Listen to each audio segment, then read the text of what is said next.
Yan, good morning mga kamamo. Dito tayo sa ano? Ano pangalan ng clinic na to? Neapolitan? Neapolitan ba? Basta ito, may clinic dito malapit sa amin mga kamamo.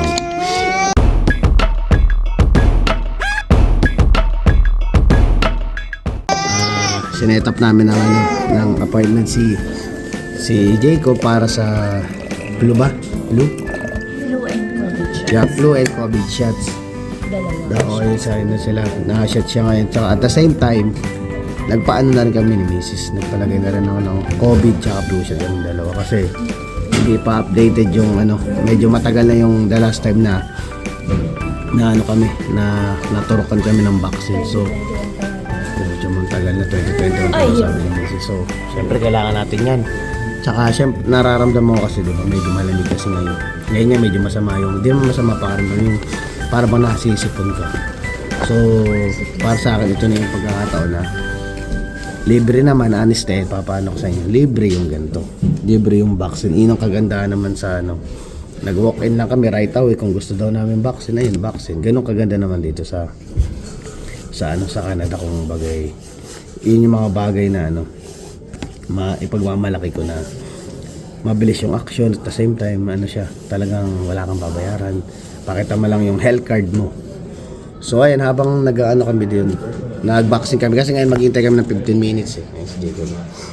Maghintay kami ng 15 minutes kasi nung pagkaka-vaccine niya bago kami umalis para malaman kung may mga reaction or na-irita ba o basta something na any reaction from the baby after ng vaccine.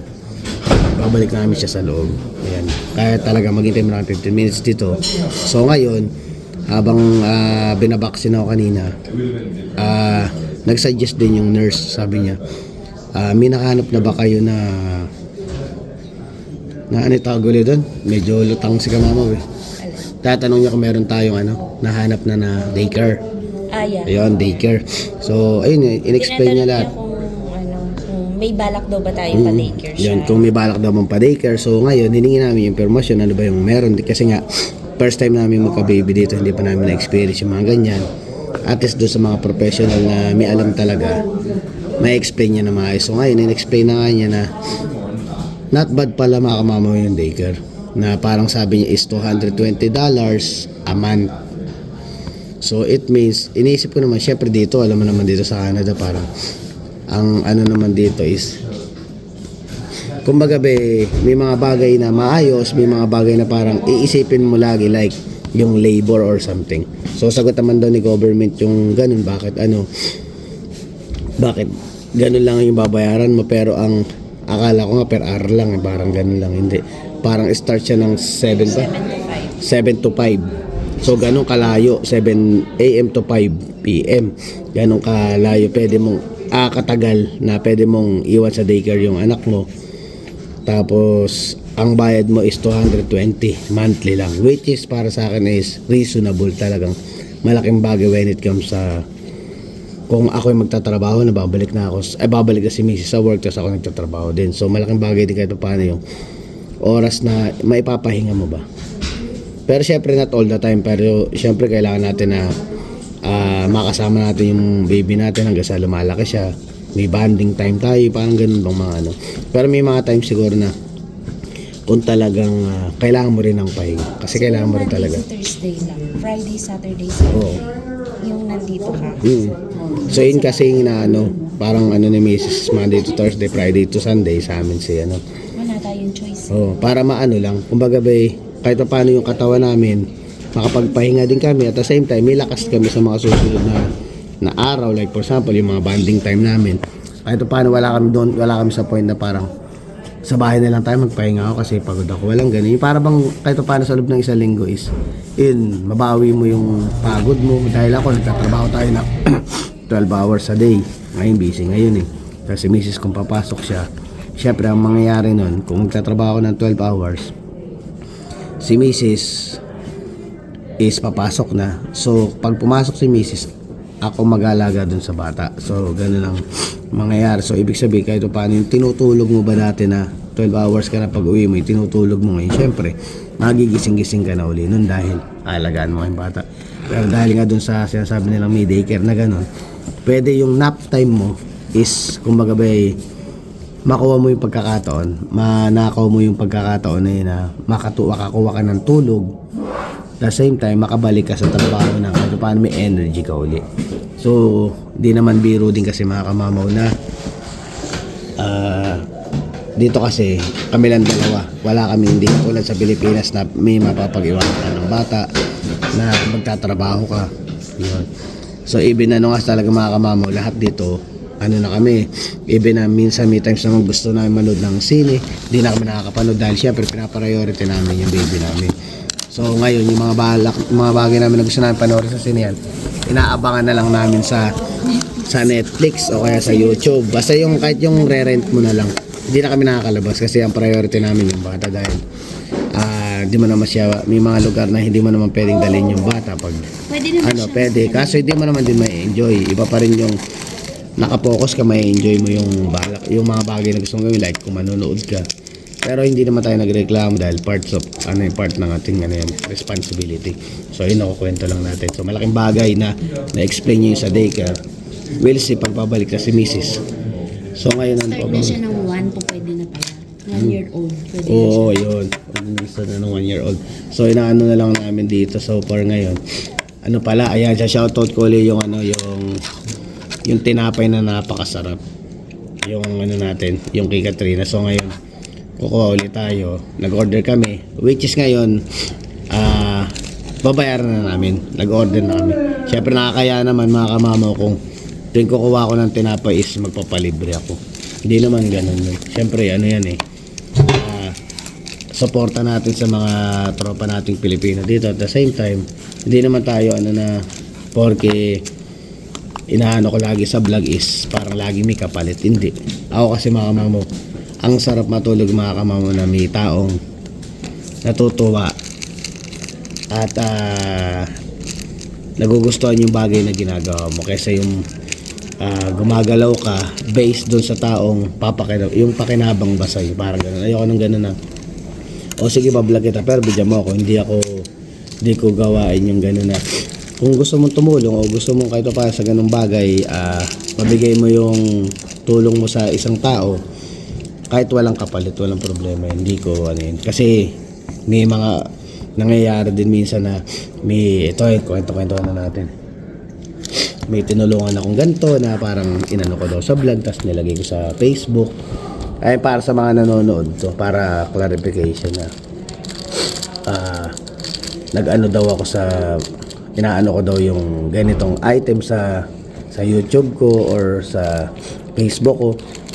Magkano daw ba yung nakukuha ko, magkano daw ba yung para bang yung way of thinking ng mga, sabihin natin, hindi naman lahat pero sabihin natin way of thinking ng mga Pilipino na porke may ginawa kang ganung bagay is may kapalit na agad. So hindi po ganun si Kamamang, hindi ako ganun na kailangan may kapalit palagi. Ako yung syempre dumaan ako sa point na nagsisimula ako. Dumaan ako sa point na walang-wala ako. So nagsisimula sila. Nandito lang naman ako para i-guide sila kahit paano. Yung bagay na iyon, hindi ko naman sinasabing yung YouTube channel natin, nakilala na ako, hindi naman ganun. Sa akin, nagbabakasakali lang ako. Nilagay ko sila doon, baka sakaling may makapansin.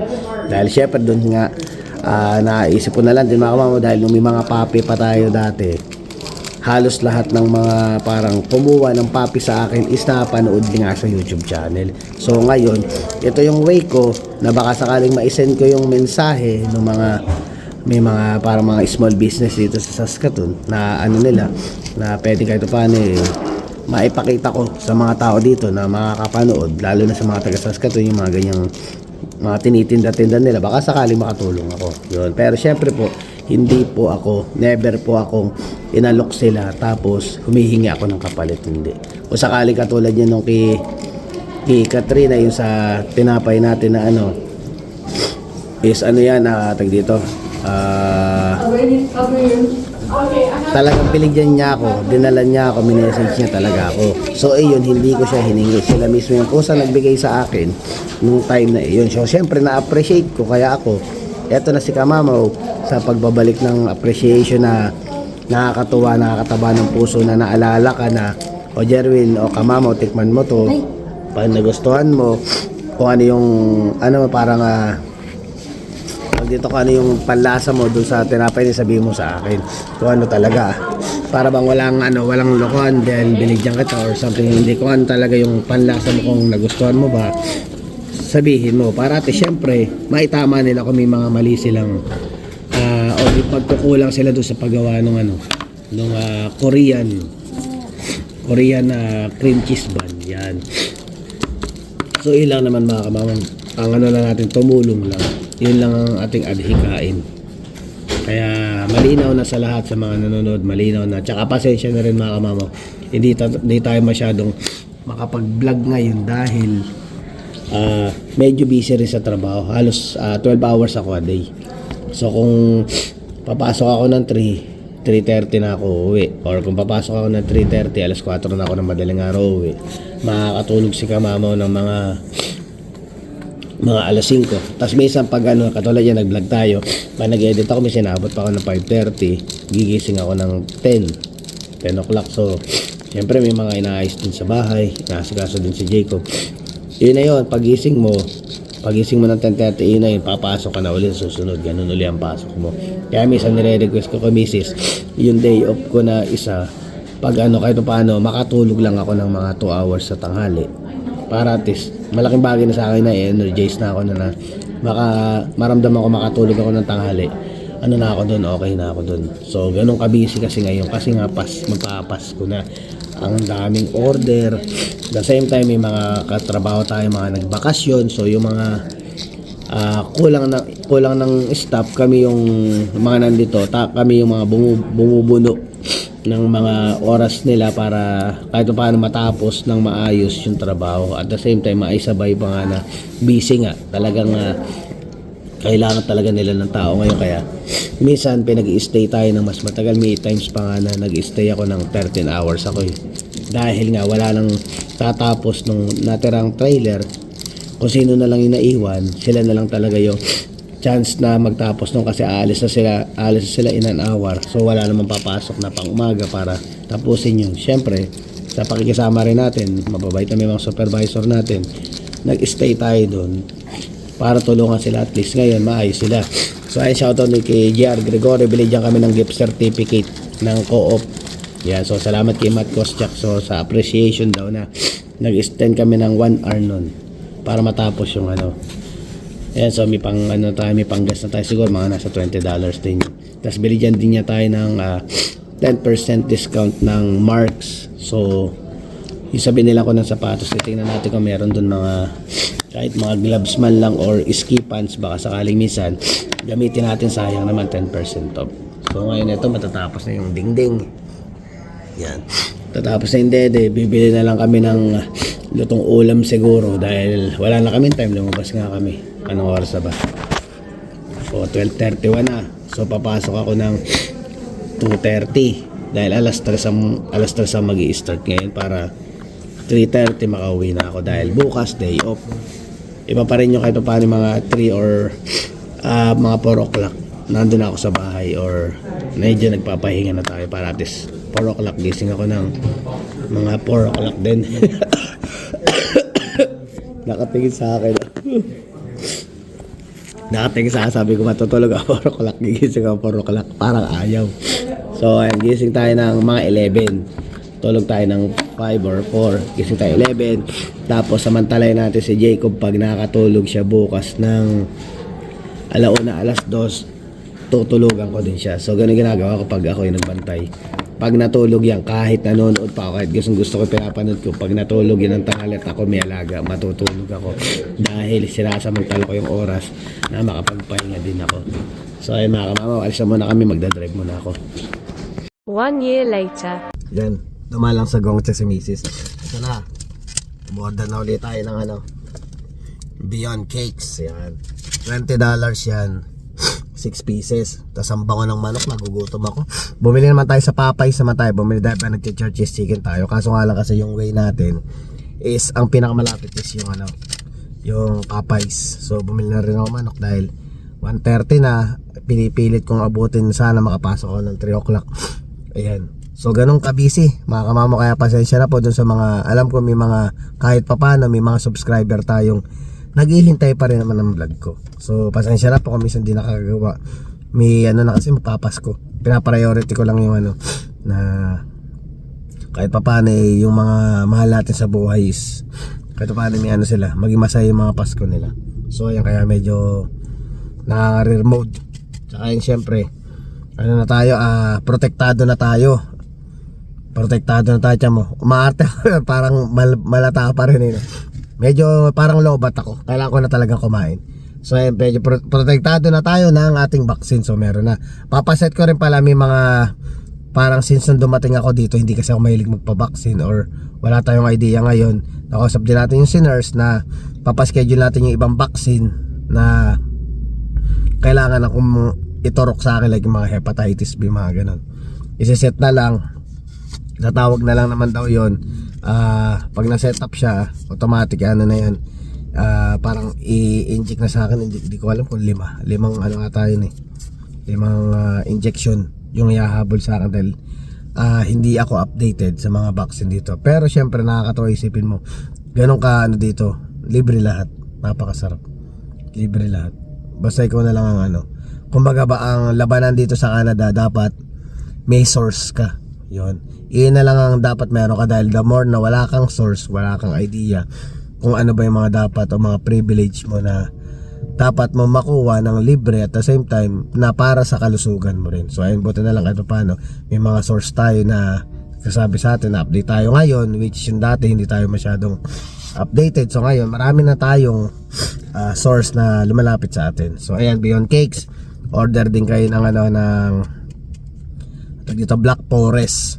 Actually nakausap natin si Katrina, ano na siya, nakapully book na siya ng 24-25. So tinatry ni Mrs. gusto niya matikman yung Black Forest. At the same time, paalala ko rin, kaya bibili ka rin kami ng mga ganito, it doesn't mean na dahil nagugutom kami o gusto lang namin kainin.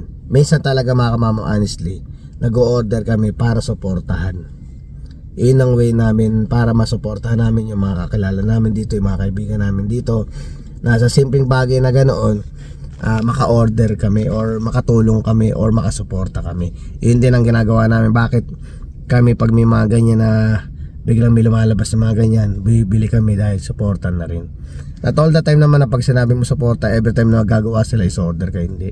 Ano mo na lang ngayon, kung gusto mo talaga o nagustuhan mo talaga yung ano, order ka ng order yun. Katulad ng siopaw ni Ellie, every time nagagawa siya, may times na pag hindi ko naman ano, hindi ako ma-order, pero pa once na gusto ko talagang ako na mismo nagsasabi sa kanya. Pero syempre nandun lahat yan na pag may mga ganyan, sinusuportahan natin para at least ano, kahit pa paano makagalaw-galaw sila o magkaroon sila ng pagkakataong mapakilala o makilala yung mga ano nila. Masasarap naman talaga mga kamamo, kaya recommendable. Lalo na to, sabi ko kay Mrs. pagpasok ko mamaya, hindi na magbabaon ng kanin, try ko lang magbaon ako dalawa siguro. Ang dami na nito, dalawa. Pernohan natin ng hard-boiled egg, lalagyan ko sa loob. So ayan, hintay ko lang si Mrs. at ako'y papasok na. Kakain mo na pala, tsamo. Ang ano, gulo-gulo na yung utak ko talagang si kamamo ngayon ay pagpasensya niyo na talagang lobat na lobat. Ayan na mataba. Oh. Ang batang parang hindi binabaksin. Malakas yung batang ito, sobrang blessed kami. Papasalamat ako kay Lord at malakas ang resistensya ng aking anakin. Break time na namin mga kamamo. May Christmas ano daw pala dito sa taas. May pakain pala sa taas. So nanunundo na si si supervisor, nahiya naman ako di umakyat. So tara tingnan natin kung anong handa sa taas. Kain na tayo. 19, 17, 15. Yan, di na ako masyado nakapag-vlog sa taas kasi nandun yung mga bossing. Baka mailang baka sabihin ba't ako nagbe-video kasi di naman siguro nila alam na nagbablog ako. So hindi na ako nakapag-vlog kaya pinakita ko na lang yung kinain ko.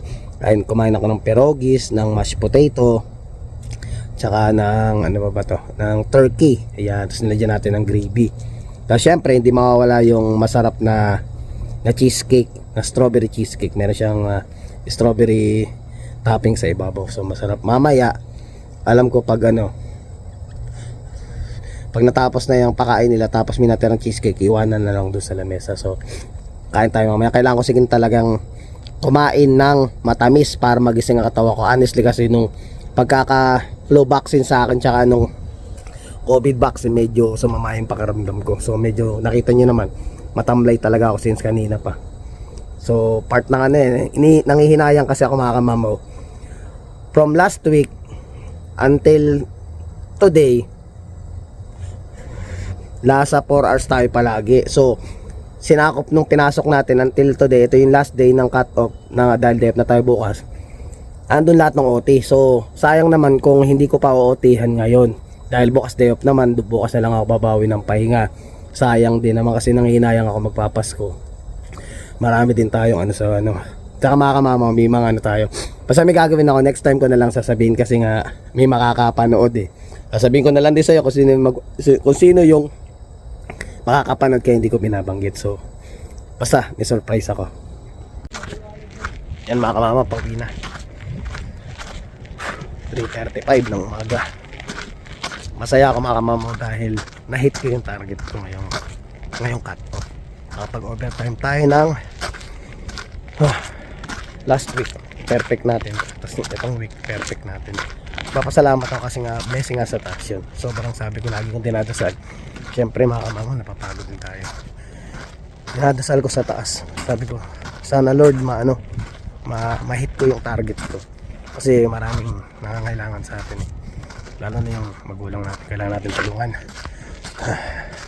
Ako sila mga kamamaw, nakaramdam din ako ng sama ng pakaramdam ngayong araw na to dahil nga nag-flu shot tayo tsaka nag-COVID vaccine tayo. So ramdam ko sa braso ko tsaka sa katawan ko parang medyo nagsishake ako, pero nakapokus lang ako. Iba talaga mga kamamaw pag yung dito nakapokus ka sa isang bagay tapos grabe, kahit na alam mo yung napapagod ka na, alam mo yung masakit na yung katawan mo, may nararamdaman ka na, pero dahil nga sa mga inspirasyon natin sa paligid mga kamamaw, kinakaya natin lahat. Yan, hindi naman madalas na ganito gagawin. Syempre kailangan din magpahinga, hindi rin maganda yung puro ganito gagawin mo, parang pinapatay mo na yung katawan mo yan eh. Hindi ano yan, kung magabi ngayon kailangan talaga ng kasi nga magpapasko din eh. Kailangan nang gumawa ng paraan. Ayun, maging motivated ka. Buti na lang kahit paano nakahingi tayo sa nakahingi tayo sa supervisor natin ng gamot. Patay na natin yung radyo. Hi. Ayan. Maging motivated tayo, natapos natin. Ayun, sana next week yun tayo, palaran ulit tayong makasurvive. Masurvive natin yung overtime, makuha natin lahat. Kasi nga December ngayon, sayang yung pagkakataon. Grabe lamig talagang kanina. Every time na nararamdaman ko yung pagod ko, dinadasal ko, sabi ko Lord, last day na ngayon ng day off na bukas eh. Makapagpahinga na ako, makakatulog na tayo sa tanghali. Or ibig sabihin wala tayong trabaho, kaya sabi ko Lord, bigyan niya pa ako ng strength para makayanan ko pa. Sobrang hirap mga kamamo, kaya sa mga kamag-anak nyo or ako man, kamag-anak nyo sa Pilipinas na nagtatrabaho kayo dito, saludo ako sa lahat ng Pilipino dahil hindi biro mga kamamo ang kumita ng pera, hindi biro. Ningal din ako. Ako sila mga kamamo, yung tagos ng lamig, sakit, marang kinukurot yung katawan ko. Buti na lang makapal-kapal tong suit natin, tsaka hindi ko hinubad yung gloves. Kasi ngayon iba na yung temperatura ngayon. Negative 5 lang siya pero may hangin kasi. Kaya sobrang chill. Talagang mag-chill ka talaga. Hindi ka tatagal sa labas ng mga 5 to 10 minutes kung manipis lang ang suot mo. Even ito, sumusuko, lalo na yung unang sumusuko dito yung gloves ko. Yun yung unang bumibitaw sa lamig. So ayun mga kamamaw, tapos na naman ang linggo. Sobrang nagpapasalamat ako at pasensya na po kung medyo hindi tayo masyado nakapag-vlog dahil si Kamamaw is nag-career mode. Pero siyempre para sa inyo mga kamamaw, pinipilit natin na ginagawa natin ng para kahit pa paano ma-share natin sa inyo yung mga buhay Canada dito sa Canada. So maraming salamat. Please don't forget to like, share, subscribe and hit the notification bell for more updates of my video. See you mga kamamaw.